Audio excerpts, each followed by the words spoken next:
I'm trying to take the poll right now to let you know that I'm not. You don't have an option for Swammer on there. I think that was an oversight, but we do work with swimmers. We're going to get started here shortly.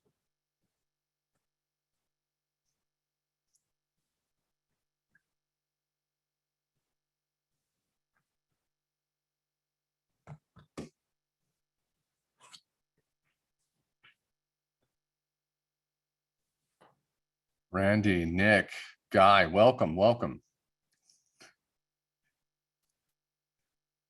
No option to choose coach and parent. We're gonna share that note with Ritter and Surge Strength and let them know that was an oversight on their poll. Alaska, we have people coming in from Austria, Albania. Welcome.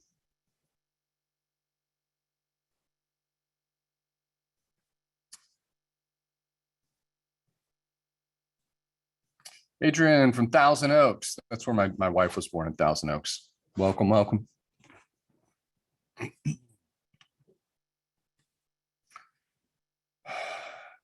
it Joao from Portugal?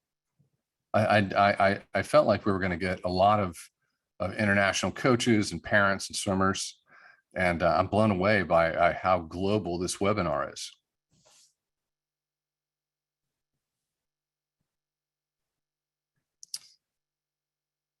We're going to have some opportunities for questions at the end, so just pop them into chat. I hope I'm not overwhelmed with questions, but I'll parse that and certainly share that with Chris.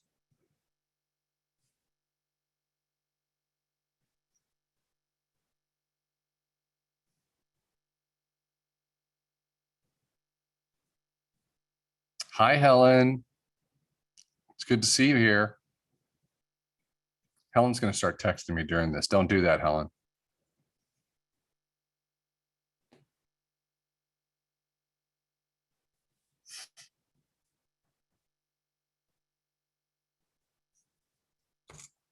I think we're going to be starting here in just a few minutes.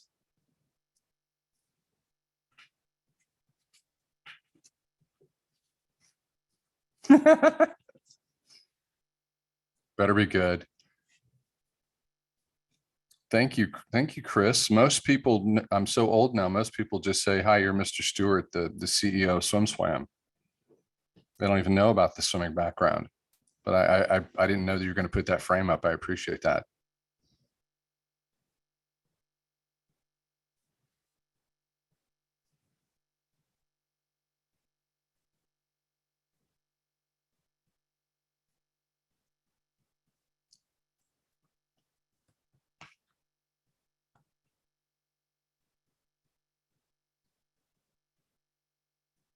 I think we got another minute or so and we're going to be live.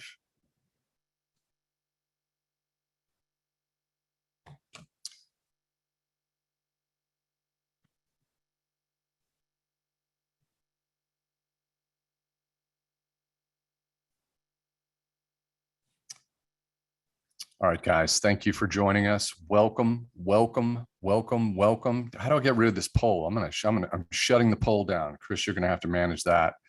I'm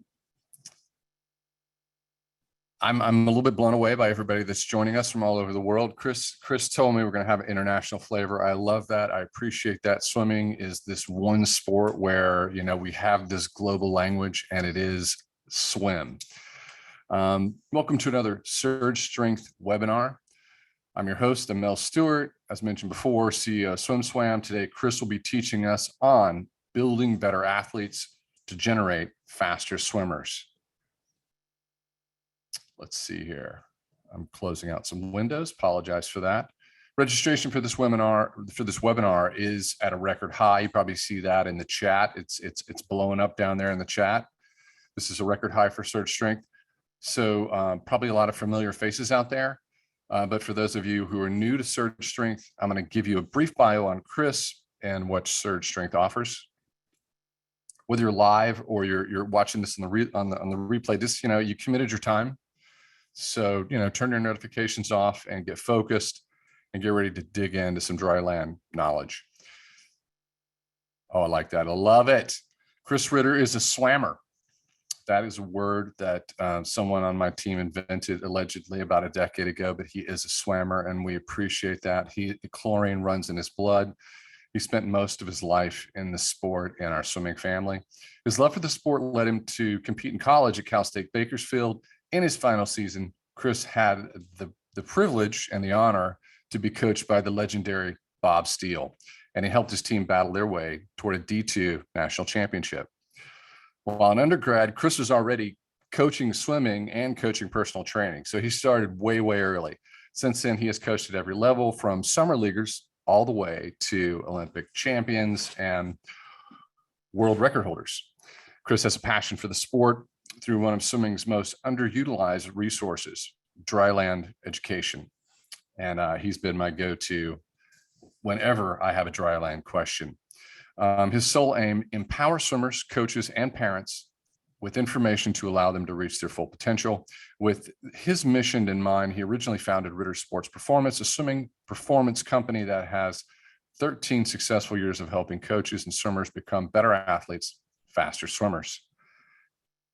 Now, through Surge Strength dryland programs, that mission is realized by providing teams and swimmers with personalized strength training and dryland programs all around the world. About 2 years ago, Chris led a team at Ritter to create the first and only strength and conditioning certification that specifically addresses dryland training for swimmers, the Surge Strength Dryland Certification. This is something we've been talking about for years, and he's very excited about it. Chris has a bachelor's degree in kinesiology and exercise science. He's also earned all the most prominent certifications in both strength and conditioning, the strength and conditioning field, and the swimming world. Chris has been at this since college, as mentioned, and he's been evolving his approach to dryland ever since. Programs 10 years ago, programs 5 years ago, they don't look the same. It's always evolving. It's always evolving. That's because Chris he's never done learning. He's never stopped. The value of continually learning is what so many in the dryland community share. We see that in each of us, and otherwise you wouldn't be here. So thanks for being here with us. In the late 2000s, Chris was one of the only swim coaches in the country that was certified in strength and conditioning. He was charged with developing an entire dryland curriculum for one of the largest and most successful clubs in the United States. At the time, he was one of the youngest coaches on staff, one of the youngest coaches on deck. But that didn't stop him from teaching all the coaches, from the age group to senior swimmers, teaching those coaches how to create a dryland system that worked to make their athletes better. Chris's results speak for themselves. During the 2008 Olympic Games, Chris had multiple swimmers competing who he created the dryland programs for. Most notably, our buddy Colin Jones, who was on the historic relay when the U.S. came from behind, with Jason Lezak creating the word Lezak when he ran down Alain Bernard of France for them to win the Olympic gold medal. As we all know that metric, Michael Phelps wouldn't have had 8 for 8 gold medals. It had been 7 gold, 1 silver. And so I guess in the small part, we can thank Chris for that. A few years ago, after the 2008 Olympics, Chris worked to expand his reach to swimmers of all ages. This became Ritter Sports Performance, whose biggest client base actually comes from master swimmers, which is something he shared with me, which I find very interesting. Chris successfully trained swimmers in their 30s, 40s, and 50s, some even in their 60s, to achieve lifetime best times. Many of his clients were swimming faster than they had in college or high school. Among those swimmers were multiple world champions for master swimming, as well as multiple masters world record holders. To date, the Surge Strength Dryland programs have been delivered to over 1,000 athletes, totaling over 20,000 workouts. I think it's safe to say Chris is he's got a pretty successful track record when it comes to creating dryland programs that result in swimmers going faster. Chris is always trying to give back to the sport in terms of education. It's largely through podcasts, webinars, and blogs. He's been extremely active, but with Surge Strength, he's taking it even further. Chris and his team have created Surge Strength Academy, which now offers free Dryland 101 courses, something that we strongly suggest you dive into. They're free, specific to swimmers, coaches, and even parents. This is also where you can access the Surge Strength Dryland certification, which we're gonna talk about. We're gonna break that down later. Right now, I want to turn it over to the star of the show, a man I love, the guy that I mentioned before that I trust when I have any questions about dryland. Chris Ritter, please take it away. Chris, I think your audio is off. Now I'm on. Mel, I was just There you saying, I knew that you'd be able to get through that intro because of the endurance in your 200 fly. You're going to come strong home down the stretch. Didn't disappoint. Thanks so much for being host, Mel. Thank you to everyone that is on. Appreciate you guys from all over the world taking time out of your day to join us. This is awesome. Please keep putting questions in the chat. We'll address those at the end. But today I want to talk to you guys about how do we become faster swimmers, or how do you coach swimmers to be faster in the water? And I think it really starts with the athlete and looking at them as an athlete, and then putting that athleticism and strength into the pool. And I've thought about this for a lot. We've been at this for a while. And in order to get to this goal of having faster swimmers, I think you really need to boil down into how do you become faster in the water. And I think it gets down to two basic elements, and that's an athlete's position in the water and their ability to create and sustain tension throughout their race. So let's break these down a little bit more. So when it comes to positions, we're in a fluid body. It's not strictly gravity-based like soccer or football where you're running around and ground reaction forces. And so we get in some pretty funky positions here, trying to get into catch, keeping a low body line while you're breathing, even something as weird as a backstroke start off the blocks. You think about how athletic that movement needs to be. You don't see these type of movements in a lot of different sports. So being able to get into these positions is really a big deal for swimmers. And if you can't get into that early vertical forearm catch, it doesn't matter how many pull-ups you can do. You're not going to be able to move yourself through the water. The same side, or the other side of the coin there, is the high tension situations in swimming. The catch, you see, it's in both situations. So not only do you have to be able to get that early vertical form, but you need to sustain it. A lot of coaches, they see their swimmers dropping that elbow at the end of the race. It's because all these small muscles are getting tired. They can't keep the tension. Streamline, it's kind of a funny thing. If you've ever thought about, yes, you need to be tight, squeeze those ears like the age group coaches are talking to those youngsters, but keeping tension all the way through your body in the streamline, that's what allows you to torpedo through the water. And of course, something like the kick, usually the swimmer that is kicking the strongest at the end of the race is going to finish first, talking about keeping high tension throughout your race. So we're going to dig into this more and how you think about it. But overall, I want to use this to kind of orient us as we get in here. I know there are a lot of new faces out there. I'm excited to present to you guys for the first time, but this is how you make your dryland program, quote unquote, swimming specific, is you need to be able to point to me, where are you helping swimmers improve their position that they need to be in the water? And where are you helping them not only develop higher levels of tension, but keep that level of tension throughout their race? And so let's dig into the position part. And this basically means how mobile is the swimmer, and especially in some key areas. And we're going to dive into those. You always hear about the shoulder first, right? Shoulder injuries, swimmers, the rounded shoulders, they can't move on the shoulders. Maybe they can't even press overhead. But you need to take a step back, because in the body, the kinetic chain, one thing can affect another up and down the chain. And so oftentimes while swimmers hurt their shoulder, the shoulder isn't necessarily the root cause. It's such a mobile joint that it relies on joints up and down the chain from it. A big one to think about is the thoracic spine. So this is the part of your spine that all the ribs attach to. And in swimmers, these can get really tight and not mobile, and that therefore affects the shoulder. I'm not going to go through all of these muscles, but just look at the amount of musculature that's originating or attached around the thoracic spine and even out to the shoulder. I mean, there's just a lot of musculature. You don't need to know any anatomy, but just see that's a lot of muscles, and you're utilizing those as a swimmer. And so if you're not actively putting in some mobility to help with that, that ends up tightening everything up in your thoracic. And then at some point that may lead to shoulders not moving as well as they could. So that's why we start with movement at the base of how we look at dryland. Then we build strength on top of that. Then we start working on power and endurance based on races and other specificities as a part of the athlete and the race. coaches and swimmers a lot of times will come to me and they want to start at the top pyramid. They say, Chris, how do I get more power? How do I get more endurance? But if you skip those steps, not only are you going to be wasting your time just getting tired for no reason, you put either yourself or your athletes at a greater chance of injury. So how we make sure that we avoid that is making sure there's a focus on movement, and not only a focus, but we can evaluate the movement. And this is really where we can get in the water and have this great catch. I mean, this is an elite catch here. I mean, I could barely do that. And I'm standing, I'm not even trying to, move through the water here. It takes a lot of athleticism to get into these positions. And so as a coach, or if you're coaching yourself, working through your dryland program yourself, you need to make sure you're developing mobility. But there's a lot of places you could develop mobility in the body. So how do you know where to start?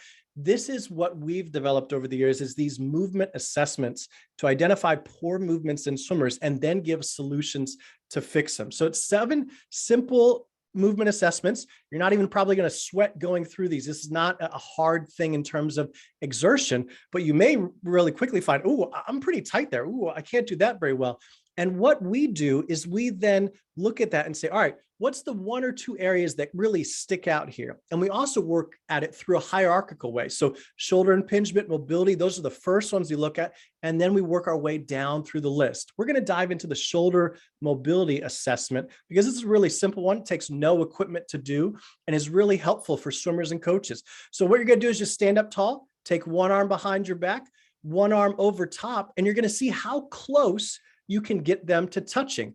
Now you see here, the athlete's a little bit tighter on his right side. So whatever arm is underneath, that's the side that we're technically measuring on our sheet. So you can see even Mel's doing it there. So if you're there on the webinar, you could just do it right there in chair. See if there's much of a difference from one side to the other. Okay. Give you guys 30 seconds while I take a drink here to do that. I just did it, and I've less mobility on my left side. And I do have pain. A lot of older swimmers have pain in their shoulders. Yeah. And they have to work and they have to build everything around it. You have to stay fit. I hear this from Eddie Reese. I hear it from Greg Troy. I see them in the gym and working out during swimming meets. Jack Bowerly is there, and it's but the secret is that if you competed most of your life, you're trying to keep everything fit and balanced. Mm-hmm. Yeah. And Mel, even over the years, the amount of work I've done on my shoulders, whether it be me just doing mobility drills or even going to a manual therapist, massage, chiropractor, physical therapist to help work stuff out, it can take a long time. So this is just, you need to understand this as an athlete or a coach, how much the body takes. It takes a toll, the sport of swimming, even though we're in water and we're not pounding our knees necessarily like runners, it's an issue. So a lot of you are probably like Mel, where one side was tighter than the other, or like that athlete there. That's not something where you say, oh, I can't swim or I can't do dry land. Obviously, our goal is for swimmers to be as equal as possible because that lowers the risk of injury. But so it sounds like Mel, we'd probably score you a 2 and a 1 on one side and the other. What that would mean is we're just going to keep a little note in our mind, like, okay, when we get anything overhead pressing or even horizontal pressing, let's just make a note of it and probably make sure we really control both the intensity and the volume. So that's more on the programming side. And we're going to get to that later in the webinar.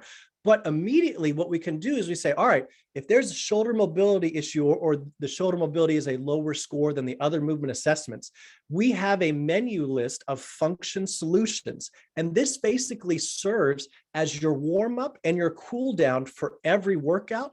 I would tell you swimmers to do this before they go to bed, when they wake up first thing in the morning. Basically, the more you can do these, the better. And we tie in our rules to stretching. If anybody is on previous webinars, you should know this. Make sure we're breathing and we're smiling, the 2 rules in stretching. If you're not doing that, you're not getting anything out of your stretching really. And so let's say for Mel or anybody else that had a little tightness on one side versus the other, we would just select 2 to 6 exercises and say, take 5 minutes out of your day, do it before you swim, do it after you swim, do it when you go to bed or when you wake up. The more times you do this, the better it's going to be. And eventually it's going to start opening up more and more. So we have movement assessment solutions for all 7. And that's how we can narrow down where in your body do we really need to work on mobility. And so this allows your natural athleticism to come out when we can start to open up different movement patterns based on the assessment. But it's all about the assessments. If you don't know, where are you going to start? So two elements of faster swimming. We talked about positioning a lot. Now let's talk about tension. And tension, in my mind, equals the strength part of the program. This is where an athlete is going to learn, how do I recruit muscles in my body to push, to pull, to create force, or just create tension so I'm solid in my middle, like when we're talking Streamline. So we've already talked about movement first. Now we're building upon that. We're building on the strength base here. And again, we talked about these high tension situations that we see in swimming, but I also look at it as, we've already talked about the toll swimming takes on your body. If you are a stronger athlete, you're automatically more resilient. And I don't care if you're doing a high volume program or the lowest volume program, you need to be able to rebound back to do practice after practice after practice. Swimming is not a sport where you show up once or twice a week, do a great set in the water, and then say, hey, great, I'm improving. It needs to be every day. Sometimes swimmers are swimming twice or even 3 times a day. And so your body needs to be resilient from it. Great quote by one of the greatest athletes of all time, Bill Russell, talking about durability is part of what makes a great athlete. And another way I've heard it is the greatest ability is availability. If you're a swimmer and you're on the sideline, you can't get in the water because you're injured, you're not going to improve. You can't practice. And I remember as a coach, that was some of the most frustrating parts of my career, is when I have a swimmer that just couldn't kick an injury and they're frustrated too. So no one's happy in that situation. So I come from that as both a coach and experiencing that as an athlete. I don't want you guys to have to deal with that. And so this is why we're approaching dry land the way we are. So if you can develop strength, you're going to be able to hold tension, whether it's in your catch, whether it's in your core in the Streamline, or getting off the blocks or off the turns a little bit faster. Now, similar to the movement assessments and mobility, we have performance tests to figure out what level of strength are we working with here. Because the worst thing we can do is have a dry land program that is too ambitious, that is too complex, that is too intense, and that's usually going to lead to injury. So we need to kind of identify at what level are we working with this athlete. So we have 6 tests here, the pull-ups and the flex tang, that's an either or thing. So you're not doing both on those. And this is what we take any client that gets on an online surge strength program with. And this is what we teach in the dry land certification. And so let's look at first the bridge combo test. This is how we train our core, or are going to see what our core strength is. And you always hear about core strength in swimming. And if you haven't had a real clear analogy to wrap around in your head or even give to your athletes, I'd encourage you to use this one. So think about if we're in a still pond or even a big pool, and we had equal size rubber raft and kayak, and we use the same energy to push them off. The kayak is going to win every single time. Why?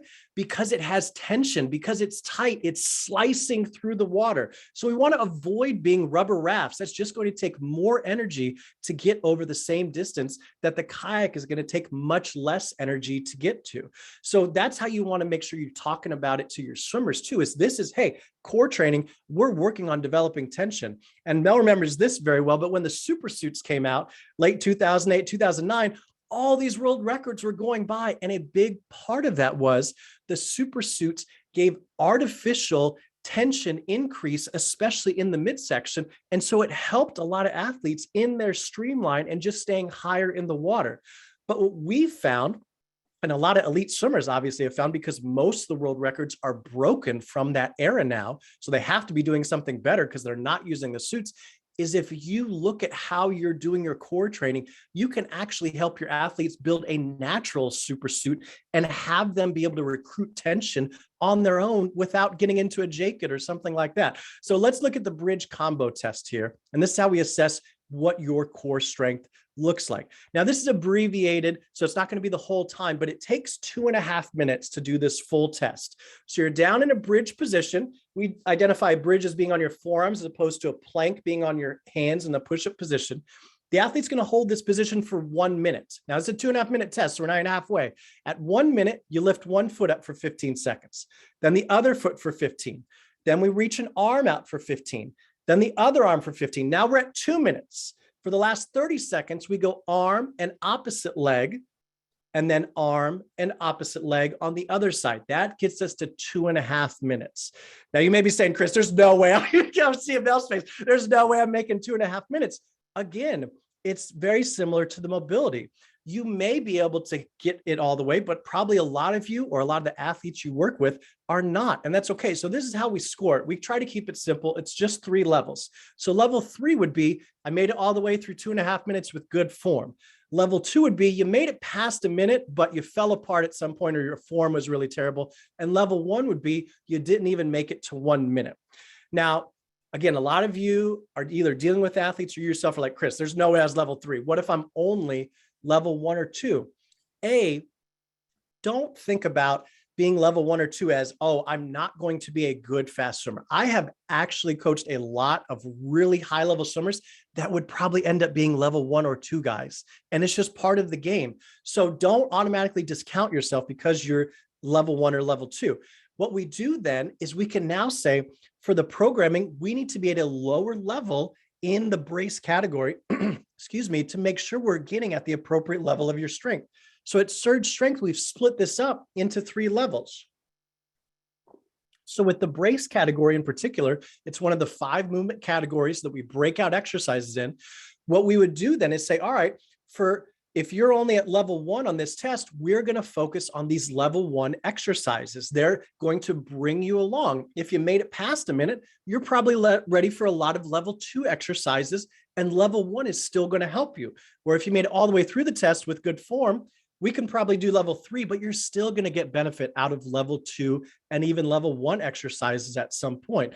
So what we've done is, with whether it's the certification or working with clients online, is over time we've had to refine these systems. So how we can make sure we're meeting the athletes where they're at. Because when you do that, that's when you're really getting great results. And so again, if you're level 1 or 2, what we would do is make sure we build up and we kind of just take the test apart. So we just work on that bridge progression. And can you do a 1-to-1 work to rest ratio? So if you're really super beginner, we'd start it. Can you hold 10 seconds? And then rest for 10, hold 10 seconds, rest for 10, right? And we would work up to the point where you could hold it for a minute, rest for 10 seconds, and then hold it for another minute. That may take a few weeks. It may even take a few months. That's okay, but you need to play the long game when it comes to dry land, because the longer it takes to develop some capacities, the longer it takes them to leave you as well. And so then we'd even focus on alternating bridge. So that was where we were just raising a hand, raising a foot, working around that. And then ultimately something like the opposite bridge, where we're going arm, opposite leg, arm, opposite leg. So it's not so much about a pass fail, why we do these movement assessments and performance tests. It's identifying where we can get the best bang for our buck and ensure that there's safety involved as well. Here's some other accessory exercises that we would do to help with level 1 and level 2 athletes. And I'll just show you one, the body saw with TRX. So this may look pretty simple, but especially if you're a level 1 or level 2, this is really intense, especially the range of motion that he's getting gliding back and forth. And you can hopefully see how this would translate directly into the water, where he's having to not only keep tension, but he should keep a straight body line back and forth. That's helping the swimmers do exactly what they're going to end up doing in the water. But we didn't start with the premise of, let's make dry land look like swimming. You see, making sure there's a very subtle distinction that I want to make sure people keep thinking about. It's not that you want to re-simulate swimming on land to get them better in the water, but you break down what makes them fast in the water and then reverse engineer into how can we break that down to smaller parts to train and really focus on. If I have a beginner athlete and all I'm asking them to do is move back and forth 4 inches and not let their back or shoulders fall, that can be a really great exercise for them to start to learn, how do I generate tension in here? And especially when they have gravity to help them and give them a point of reference, that's much easier than teaching them in the water where they can float around and they're moving around and trying to control their body. Now, a lot of your swimmers, like I'm sure are guessing, there's level 1 and level 2. They're probably going to look like that top picture, but over time we can work it. So that middle picture is probably a level 2-ish. That last one, that's really extreme. And guys, I've had Olympic gold medalists that couldn't even do that exercise. And at the same time, I've had other athletes that weren't as accomplished in the water that could easily do something like that. So please don't use dryland as a way to discount your potential in the water. I'd rather look at it as how can we help dry land with your swimming performance. Now, overall, we're trying to move you from that rubber raft to that kayak. So talk to your swimmers about this concept. Think about it in your head. If you're training yourself, we want to slowly be moving, and it's possible. It just takes time and consistency and breaking it down into what's your appropriate level. So we've talked about movement assessments, we talked about performance tests, kind of the two big elements of faster swimming. Now let's talk about what does that actually look like when we put it into workouts. And a part of that is periodization that you need to know. And it's basically the concept of how do we write workouts and change them over time to get results. Now, I'll tell you, especially when I was in undergrad, I would nerd out on this stuff. I would go to the library to just read about Tudor Bompa, periodization, all this stuff, going on the rabbit hole.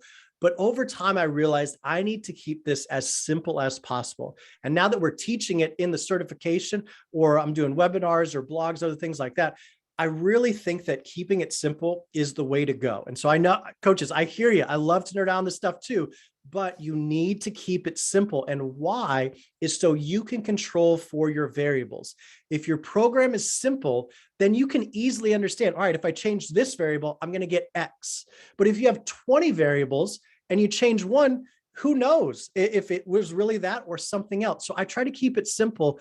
And what we look at is basically a strength phase, a strength power phase, and a power phase. So we call them the big three here at Surge Strength in terms of how we deal with the periodization. And this breaks them down a little bit more in the variables of the load, rest, tempo. So basically in a strength phase, we're thinking about how much tension can an athlete generate over how quick they can generate that tension. Where in the power phase, it's the exact opposite. We're thinking how quick can they generate tension? And I'm not worried about the weight as much. And then the strength power is a blending of that. And I'm going to show you examples of that in workouts here, and you're going to start to get the idea. But the other thing I want to talk about is overall, with most average athletes, and I'm talking about if they've only done a dry land structured program for a year or less, most of the time, you're going to want them to be in a strength phase for the majority of the time. The strength power phase is the second most you want them to be in, and the power phase is the least. Now, once they get kind of plus 2 years of consistent dry land periodized programming, then we can start to play around with it and you really see what does the athlete respond to.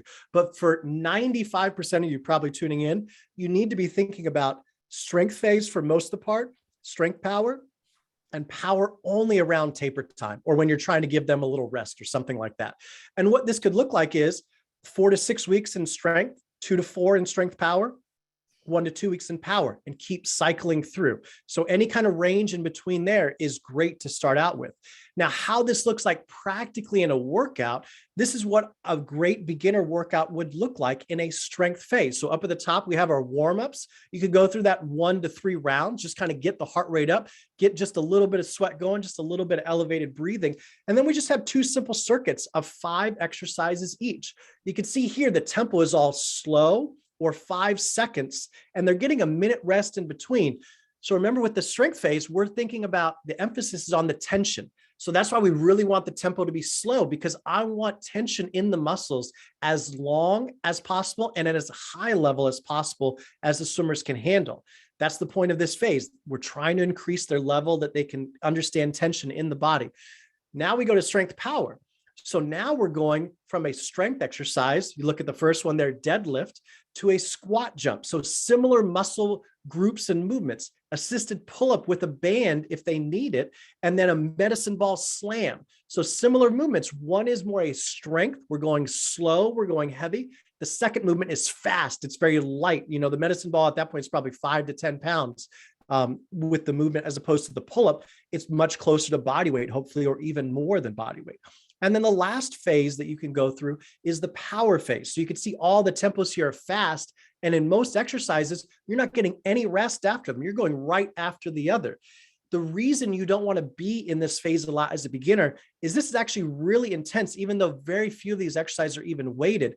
The amount of impact the body has to take anytime you're doing plyometric jumps or other explosive things is a load you really need to account for. And so as a beginner, we don't want to be a lot in this phase because that's going to over and break them down at some point. I see coaches basically do the opposite all the time. They default to something like this. Hey, let's jump around. Let's do a lot of squat jumps, things like that. And they're not building the tension that's required as the foundation of that muscle. So if you go back to the pyramid, movement first, then strength, then power or endurance, based on what's the specificity or the athlete's level. So that kind of gives you an overview of that. And the whole point of periodization too, it's not to make your life more complicated as a coach or as an athlete trying to change all these variables or keep up with that. The whole point is we want to make sure there's always improvement. And as a beginner, almost anything is going to improve. So if you've done 0 dry land, if you just simply do 10 push-ups a day, that's going to help you. Okay. But if you've been doing strength training for 1 to 2 years, just adding 10 push-ups, probably not going to help. So the whole point of periodization is to make sure we avoid the point of diminishing returns and that there's always something new and different. And so for experienced athletes, we want to change up the stimulus as much as possible. With the elites that I was working with that were, Cullen and those guys, we had different workouts every single day, but all of them had been in structured dry land, really serious strength training programs for almost a decade. And so we had to change it up that much. Whereas my beginner athletes, even if they're in high school and they're really good, they're really high level swimmers, I would change it once a month if they're just new, because we need to get used to the technique. They need to understand the lifts, and I'm not trying to throw different stuff at them every single day. So we talked about the movement assessments, how that sets up mobility, movement. We talked about the performance test, how we figure out where or what's the appropriate level to work on strength. And then the periodization is how we put it together and actually go in the workout. So those are 3 big concepts there. I could easily go an hour or 2 more on that, but I'm curious here hold on, let me just pull this up. I'm curious which one was either kind of most interesting or a light bulb moment, however you want to define it. I'm curious of which one you gravitated to between those 3. Do you have a guess? It's going to be even. It's going to be even. Okay. So strength's a little bit ahead.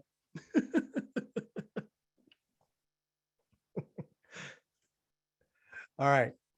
Thanks, guys. All right. So strength a little bit, but mobility very close behind. And that's not surprising. I actually am surprised because there's so many coaches here. I'm a little surprised periodization is so low because of how many coaches. All right. So we're going to end this. And then I had one more is for the future, for me to think about webinars in the future. Which one would you like me to dive into the most? If I had to do a webinar in the next month or 2, which one would you want the most? Here comes periodization. Coaches, I know you too well. All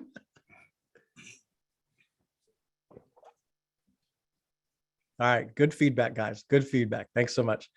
All right. So we're going to end that poll here. I'll go back to so hopefully you've learned at least something. Now the point is, what are you going to do going forward? Because just because you know something, if you're not putting it into use, nothing's going to change. And I specifically put this stretch because this is the worst stretch ever. It drives me nuts seeing any swimmer do this. It is a literal waste of time. But if you keep doing it, hoping that it's going to help your mobility of your shoulder, it's never going to happen. So you need to, at some point, put a line in the sand and say, all right, I'm going to think about dry land differently. I'm going to do different things. At this point, I got 3 choices to go for. You could do nothing. So, all right, Chris, whatever, go back to your own thing. Good luck. You can go at it alone, or at Surge Strength, we have resources to help you. And so I want to talk about what those options are. So if Nancy and Jean are in the audience, if you guys could just message and we'll bring you up on stage here in a second. I want to make sure you're live first. But we just had a recent podcast come out and an article on SwimSum as well about Maddie, who's a swimmer in high school. And her mom reached out to us about a year ago, frustrated that, her daughter was on the edge of burnout, wasn't liking the sport, was not improving, even though she was working so hard. It's not like she's slacking and not showing up to practice. She was putting in the work. She was putting in the effort and still not seeing results. Fast forward a year later, she has now achieved her first futures cut, is excited about swimming, renewed passion, and diving in to the college recruiting. That's just so awesome. And that's the power that Dryland has. That's all that she changed in the last year. Then we talk about here as a college freshman that we worked with. He came into college not having a lifetime best time for 3 years. Breaststroker, 100, 200 breast. And we worked with him He's doing single leg deadlifts with a barbell of 155 pounds there. You think that helps his breaststroke kick? What it allowed him to do is off the start, take only 4 strokes on the first lap and then go 5 strokes the rest of his 100. And that's how he got his first lifetime best time in 3+ years. It's the power of dryland when you program appropriately. Here's one of my all-time favorite cases too, and one of the more old ones. This is one of the first clients we had, Bruce there in the middle. This is over almost 2.5 year time span now, but he came to us not being able to do any pull-ups, guys, 0 pull-ups. He's in his 50s. We had to do drop downs. Okay. So level 1, beginner level. In just over 2 years, he's doing 3 pull-ups, bar to the chest. And oh, by the way, he has 55 pounds hanging from his waist while he's doing that as well. That's what we can do in 2+ years. And with that, he was able to win multiple Masters national titles, break records, and finish top 3 in the FINA Masters world finishes, only losing out to former Olympic champions. Okay. And this is what he did in his 50s, guys, in his 50s. Here's Ernie and Bernie. One of the first clients we started working with is why I worked with them in person here in Charlotte, and now they've transitioned to online. Another podcast and article on Swimstone we did recently. Ernie, to celebrate his 72nd birthday, decided to do 72 pull-ups. And his goal going forward is to break a master's record in the 90-year-old age group. I mean, if that doesn't excite you, I don't know what does, but that kind of stuff keeps me going about what power dryland can have on your performance. So we're going to see is Jean, and let's see if Jean or Nancy is in. This should All be right, here. Jean. That's on. Jean, I'm going to see how we can pull you up here on stage first. Hold on one second while I get through all these windows that I have here. All right, Jean, you ready? Here we go. We're going to bring you up.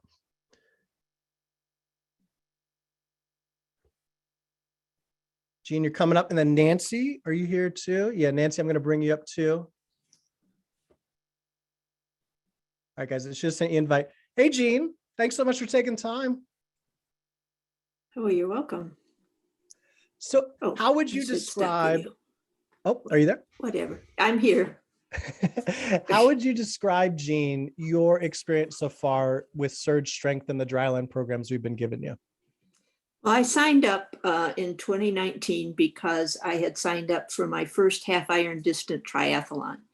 And although I'm a confident swimmer, I knew I needed to be stronger to complete the whole event. And I'm doing my third half iron distant triathlon this year. There was one year when it was not, the COVID year when nothing happened. And I'm 70. So that's awesome, Jean. I love it. I'm 70. I was not 70, obviously, when I started. And I did my first pull-up this past year. I just about made it on my 6th before I turned 70, but I think it was a few days later. But so that was huge for me. I had never in my life done a pull-up before. So I've been really happy with the program that's been designed. I lift 3 times a week and do Tuesdays and Thursdays. I do some yoga stuff that he sends me. I work with Sam Hensley, and he takes into account my comments. I can't remember what the exercise was, but I whined about it a whole lot, and he finally took it out and gave me something that was supposed to do the same thing, but I didn't whine about so much. So he's responsive to what I'm experiencing and saying. So I've been really happy with the program. I feel like I'm in much better shape than I was before, and I think I'm in better shape than I was when I was in my 20s. So that's awesome, Jean. That's awesome. It's great to hear Sam is collaborating with you, because that's a big thing too that I drill into our coaches is it's a collaboration. It's not, hey, here, do the workout, good luck. It's, hey, if something's not working with you, let's figure it out. There's lots of options and tools that we have in our toolbox. So I'm glad to hear that Sam's doing that. Jean, who would you recommend reach out to us for a Surge Strength program? Like what kind of person or what kind of goals, background, whatever you think? Basically, I think anybody who's interested in competing, even, at a super amateur level, but wants to be better at what they're doing. It's so much easier than trying to make up my own workouts or even following workouts in the book, because when I follow workouts in the book, nobody's hearing my comments about it. What I say works, what I say doesn't work. So I think basically anybody who wants to get stronger and have a better time doing what they're doing as well. I mean, not just time in the terms of winning a race, but you're enjoying what you're doing as you're doing it. Yeah, it sounds like you're not dreading the workouts, Jean. Not usually. Sam's still going to slip in a couple there. Yeah. I hope Gene, he thanks doesn't so go back and find that exercise that I really hated. And put it I'll make back. sure we clip this out so he can't hear it. Don't worry, I'll keep you safe. Gene, thanks so much for taking the time to join us here. I appreciate it. Nancy, You're are you welcome. ready to go? We can unmute you here. And Gene, we're going to put you back in the audience. Thanks so much. Nancy, are you ready? I still see you muted and video off. I'll give you another second here. And if not, no worries. If you're unable to join us, not a problem.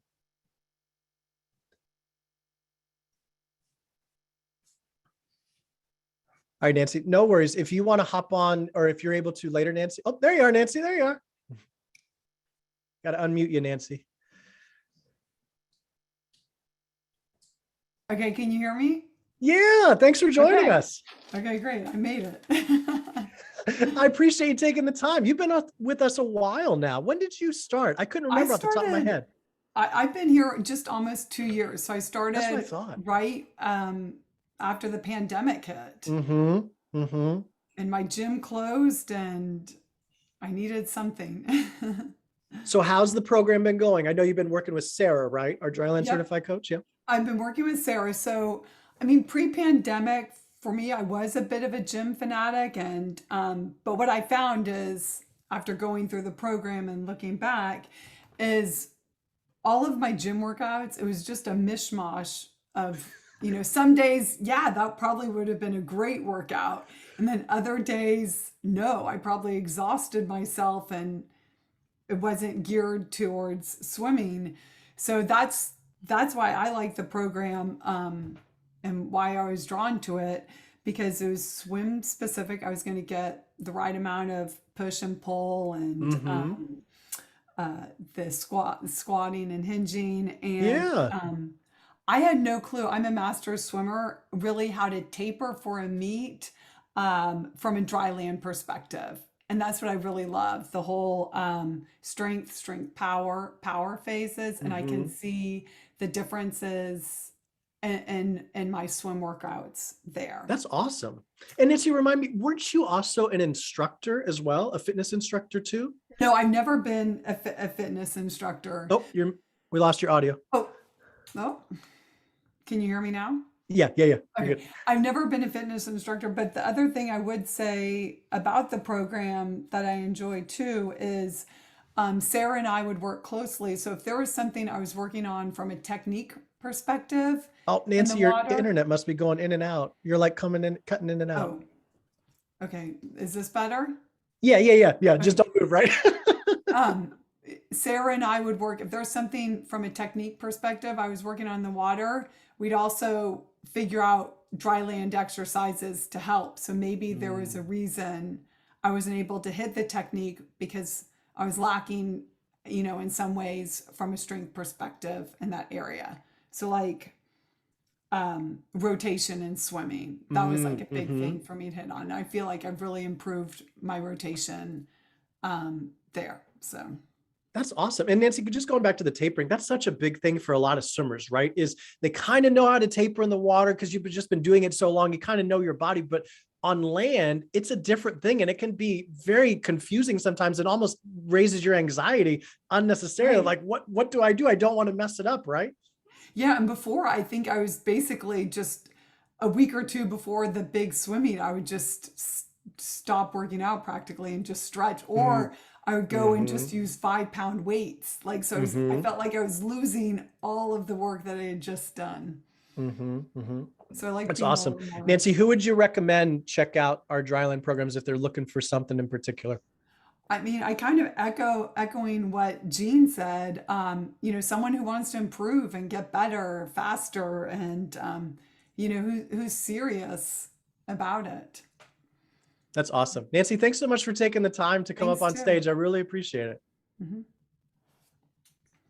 All right. So we're going to put Nancy back in attendee role. Chris, you've got all these success stories. You've got a lot of them at Surge Strength that you and your team have experienced and witnessed and been responsible for. If I'm on this webinar right now and I want to get started with a Surge Strength program, what does that process look like? Yeah, so we try to keep it really simple, Mel. So just head to our website, find the orange button, get started now in the program section. And what that will kick you to is just a short form. Give us some background information of what are your goals? What kind of equipment do you have? What kind of program are you looking for? You'll then be able to schedule a call with me for free. We'll talk through what are the options for the programs. We'll see which dryland certified coach is the best fit for you, because we do have a number of coaches, whether it's their background, their experience, their schedule. We'll figure out all that best fit. And then we can typically get you going for your first workout within a day or two of you filling out that initial form. So it's not a very long process at all. We just try to keep it really simple. I like the personal engagement. I always like it when I can talk to someone on the phone. No, I'm sorry. It's just, if I'm a coach, or let's just say you're an older person who is interested in getting and increasing your strength, that matters to me. So if you guys are out there and you're listening, you can start your Surge Strength program, go to surgestrength.com, scroll down to program section and click the orange Get Started Now button. And you can fill out the initial form. Yep. And I forgot this, I was gonna kick myself, is we're doing a special promo too from now through the end of April. You get $100 off your first month as well if you sign up. So that's now through April. And honestly, in the last week or so, we're onboarding a lot of individuals and teams. I'm going to need to hire more dryland certified coaches at this point. So now is a great time in the season to set yourself up with dryland coaches, whether you're looking for long course season or even looking more towards fall. And swimmers, take advantage of this break in the seasons, getting into the long course. We can get you stronger there. But yeah, $100 off. Just mention this on the call with me in your first month if you get started with us before the end of April. Okay.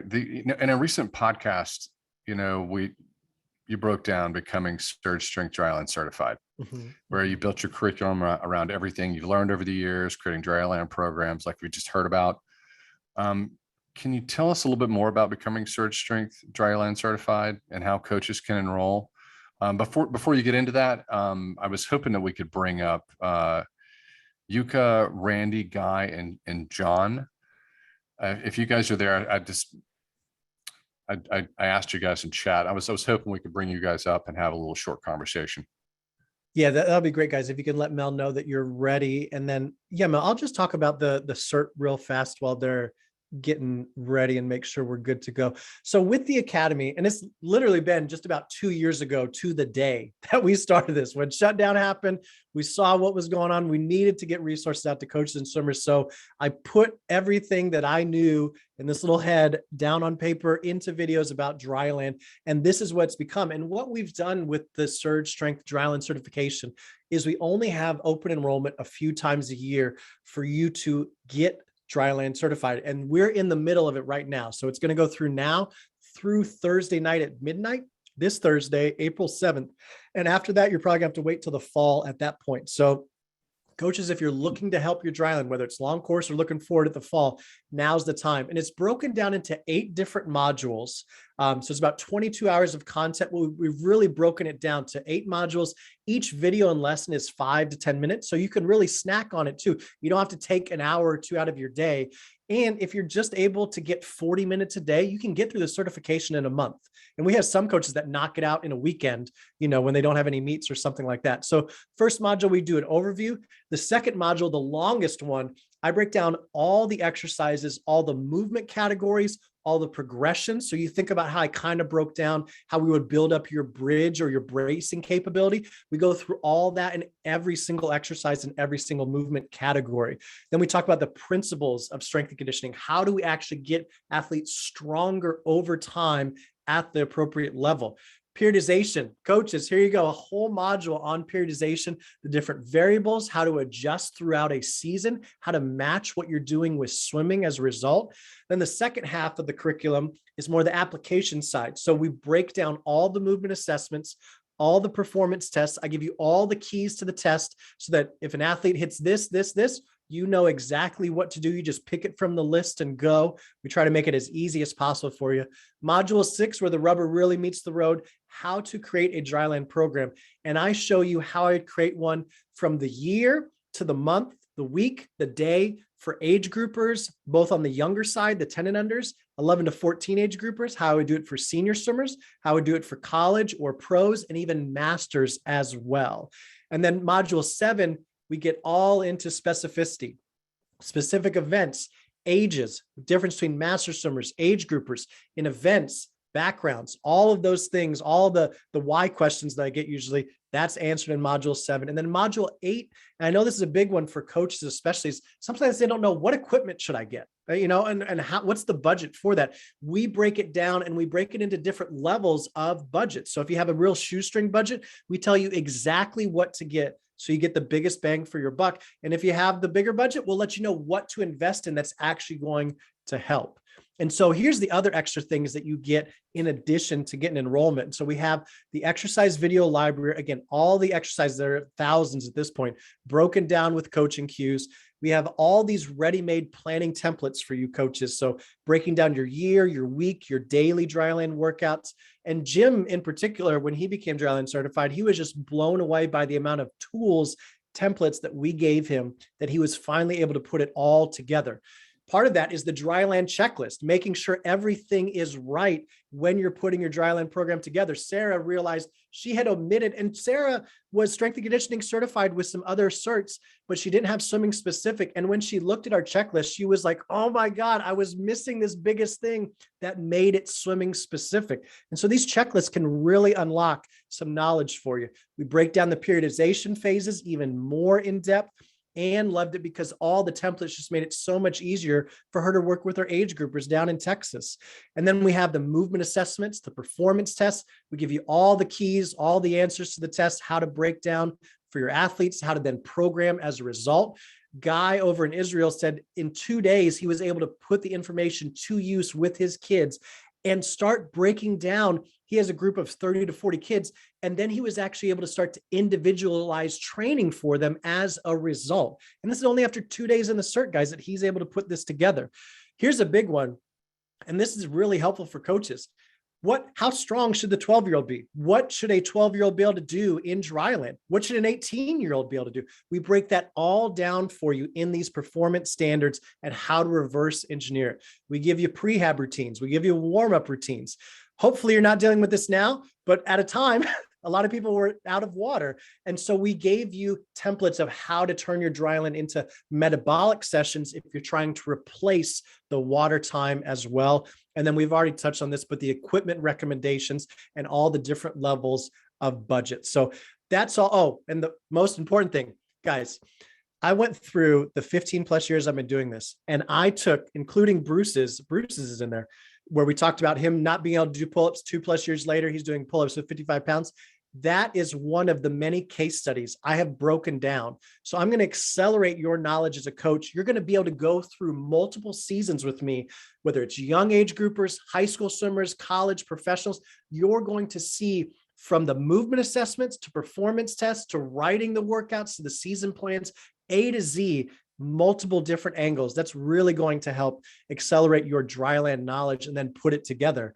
And I mean, we're seeing these results all the time. It's never going to get old, but it's almost overwhelming at times how many coaches are getting dryland certified, taking their team to the next level. And I haven't updated this, guys, in about a year, but here's just a sample of some of the clubs that have had coaches or sometimes their whole staff become dryland certified. And we have teams all around the world. You see Shanghai, we have Indonesia, Canada, over in the UK. I know there's quite a few as well. So again, I would probably need to update this, but it'll be probably 10 more slides at this point of all the teams that are taking advantage of getting their coaches to become SSDC.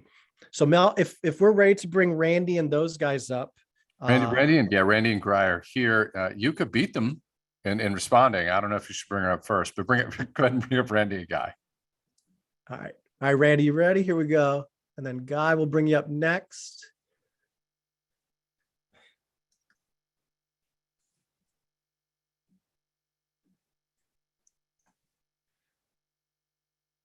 All right. And then Yuka, I got you too. All right, Mel, you can get Randy. I'll get the rest of these guys up on the stage. next. Randy, just off the bat, what has becoming Surge Strength Dryland certified taught you about dryland? Well, Chris and Mel, thank you for having me, first of all. But I'd like to bring out a point that I'm not like your typical coach. I have swam all my life, but I did not compete in swimming. I spent about 20 years in competing nationally in bodybuilding and powerlifting. And I've been lifting for over 50 years. Matter of fact, I'm getting ready to go to the gym after this meeting. But I have trained athletes in different sports for a long time. And when my granddaughter got into the swim team and the coach knew my background, asked if I would help, I was more than willing to do so. But I did not know how to specifically train swimmers. And then Chris, one evening, I listened to all kinds of podcasts. I heard you on the Strength Coach podcast, and you're like answering all the questions I had. That how do I train these kids so they get the most benefit out of it? And so I researched you, I listened to your podcast, and then I signed up for the class and finished it. And so it has really helped me to be more productive with the little time I have with the swimmers.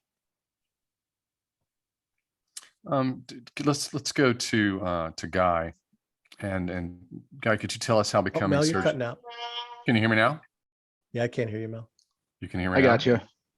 All right. Just Oh, there you are. talk to me about how Surge Strength, being dryland Surge Strength certified, has helped your dryland program specifically. So I have the pleasure of being a head club and head university coach. And so I get to see things across the gamut. And with my age group kids, the biggest thing that it really helped with was reaction time and our distance and speed off our turns. I mean, I got a couple kids that are using Triton wear, and it was measurably different as far as 2 to 3 meters per second difference after we were doing some of the dry land. And it was just an incredible thing that they saw, and they were having fun during dry land too. Some of the stuff I was doing was a lot stale, and it was really nice to have some of these things thrown in. Everybody's gotten stronger, everybody's gotten more mobile. And so that was a huge thing too that I noticed when I went through all that testing is, wow, none of these guys can balance. They can't do anything on land. And that was my top group. And so started with them, moved it on down. They can now do significantly more on land, and I'm building more of an athlete than just building a swimmer. And by building an athlete, they're just going to get better all around. Let's bring her back to Randy. You can answer this question before we move on to Yuka. But if you were talking to somebody else and suggesting becoming enrolled and becoming Surge Strength Dryland certified, what would you say to them? What's the why? Well, it's kind of funny you asked that question because I was talking to my sales rep from Swim Outlet, and he is well aware that I'm the strength coach for the swim team. And he was asking how things are going. And I told him that I had just completed this course, and he is very well aware of Chris and the course. And he asked me that, what do you think of the course, and would you recommend it? And so I have all these certifications as a strength coach and nutritionist and all this, but even with my background and of course my competing and whatever, that I still learned a lot from this, especially when it applies to swimmers. And so, I think that any coach, swim coach, and I know a lot of them out there that don't know anything about dry land, that if you're doing dry land, you have an advantage over the other teams that don't have it. So I think that this is basically a no-brainer for any coach to pick up on. Two of my best coaches over my entire career swam. They swam, but they didn't compete, and so they weren't really competitive. But they were students of the sport, and I always find that coaches who are always in that process of learning, are the ones who become the best and have the best results. Yuka, I'm sorry you're sitting over there by yourself. We want to bring you into this conversation. Head of aquatics at Lapland Sports Institute in Finland. What value do you see in becoming Surge Strength Dryland certified for the coaches? Well, I think first of all, we have to understand that today we have so much information available to us, and getting the basics right. I think what Chris has done with his team is just build a fundamentally program for all of us to use. So I think just getting the basics right, because there's so much information. Like 20 years ago, we only had like books or VHS tapes that we could use, but today anyone can build a website and offer information. And I think what Chris has done with this platform and these programs, it's really solid. You can be certain that your athletes will be safe in training, and that's why. Can you give me one example, one thing you've implemented from being Surge Strength Dryland certified? Just one example. Well, actually, Chris sent me a message a while ago asking if I could review the program, and obviously being busy with our research development and innovation program, I wasn't able to finish yet. Happily, Chris allowed me to have some extra time with the program. But what I had an opportunity to look at the program, I would still say the basics. The way I use it, even today, as we chatted with Chris a few days ago, is that our job as a RDNA program is to question the status quo, to develop further and seek information that we still don't have. Even this day, we still learn more about the human body, and especially the functional anatomy of a person. And for me, how I use it is like a guideline for me to follow, just not to drift too far away from the basics. Dealing with new things, that's easy. Just to lose your contracts in the basics. So. And I'm gonna move on. But Chris, do you have any follow-up questions? I'm starting to get some questions from folks in the webinar. They're really interesting. Chris, you turning your mic back on? I'm losing audio. I got you, Mel. Yeah, Can you there you repeat go. the question? I was losing audio. I just didn't know if you had any final questions for them while they're here. Before we move Hey, on. everybody should go. Yuka just posted an awesome article on SwimSwam today. So make sure you go and check that out.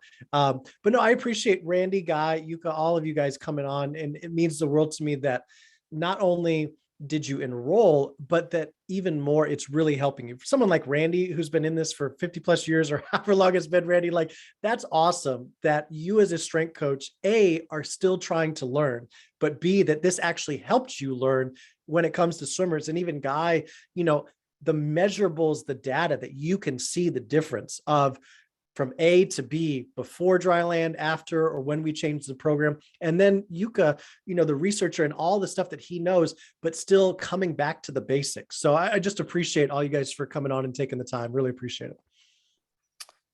Thanks, guys. All right, we're going to put you Chris, back in the audience. Yeah, as you put them back in the audience, let me just give everybody a reminder. If you want to get started with Surge Strength program, go to surgestrength.com, scroll down at the program section and click the orange Get Started Now button. You can fill out your form and you'll get your Chris phone call, which is why we're doing this. And if you're interested in enrolling and becoming Surge Strength Dryland certified, you have only until Thursday at midnight. That's Thursday at midnight, so time's a little bit tight. Go to surgestrength.com/certification to learn more, and then you can enroll it. You can enroll in that today. Chris, you're awesome. I always learn a little bit when I do these. Mel, I'm losing audio. I don't know what is going on with my headphones. It's you can put your hand up when you're ready. There you go. Yeah, we're over an hour, so we want to start bringing this down. There was someone had a question, and I didn't want to miss this question. They Yeah, wanted yeah. to know if you had any expertise with disabled athletes, swimmers. And I think it's a Yes. great question. So I haven't personally, and I think in the past we might have had some people enroll that coached with that specifically on like the Paralympic team. I can't remember off the top of my head, but what I would say is I would look through it as, like Yuka said, make sure you're sticking with the basics, and then how do we adapt it based on the athlete. But again, I can't give a lot of help probably personally because I just haven't had that experience. But that would be my best thought, is to look at what the basics of dryland, and then how do we have to adapt it, right? Whether it's a certain limb or other thing that we have to work around, things of that nature. But there are other coaches I think that are out there doing that. I just haven't taken the time to really dig in and research that. But that's where I'd start. And sorry if that's not a very helpful answer. That's an answer. It's something that always comes up because it seems like wherever you're training, if you can be on a club team, you can be on a college team, you're always, we interface with disabled athletes, and they work hard, Mhm. they're inspiration to everybody. And so it's as we close out, are there any final thoughts, anything that you would like to share? Yeah, no, I would say that go check out the academy. If you're ready to enroll before Thursday. If you're not, there are free 101 courses that you can still get out of, whether you're a coach, swimmer, or parent. And like I said, the programs, we're running that special $100 off if you enroll by the end of the month. Take advantage of it. Now's a great time. I mean, the lineup was just unbelievable. I thought we'd have one or two guests to be able to come up on stage, but between Nancy, Jean, and everybody else, John, Yuka, and Randy, I mean, that was awesome. So, and guys, so thanks so much. And check it out, guys. We're here to help. We're going to have another webinar at some point. We'll advertise it, but thanks for joining us. Mel, thanks for hosting. Appreciate you hosting as always. Thanks, buddy. Don't forget searchsync.com. Next time we do a webinar, just have it pulled up on your computer. Thanks, buddy. And I look forward to doing the next one. Thanks, guys. We'll see you later.